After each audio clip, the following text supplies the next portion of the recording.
This seed grew with no soil. And you can do this too. So let's see what plants really need to grow. Here's what we need to get started.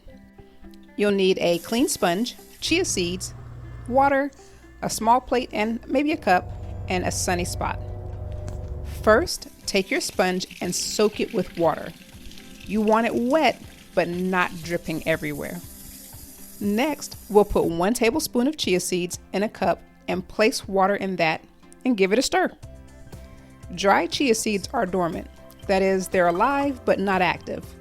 When you add water to the seeds, they absorb the liquid and form a gel-like coating. This is the first part of reactivating or germinating the seed.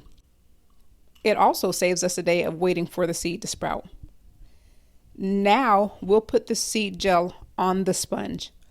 Don't smash them in, just lightly spread them on the sponge, like you're making a peanut butter and jelly sandwich.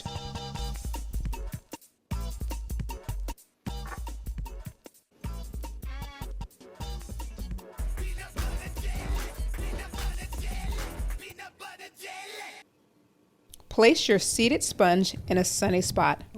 I tried outside, but found the windowsill was perfect. Now for the hard part, waiting. Look, it's been 1 day and my seeds are starting to sprout. The tiny roots are growing, yay!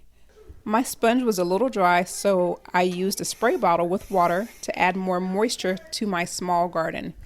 Make sure you're monitoring your sponge, and if it does get too dry, add water.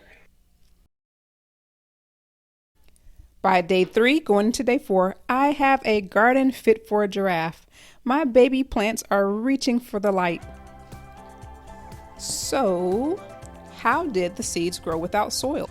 Well, plants actually need 4 main things: water, air, light, and nutrients. The sponge holds the water and air, and the chia seeds already have enough nutrients to start growing. Soil helps later, but it's not needed in the beginning. Want to experiment more?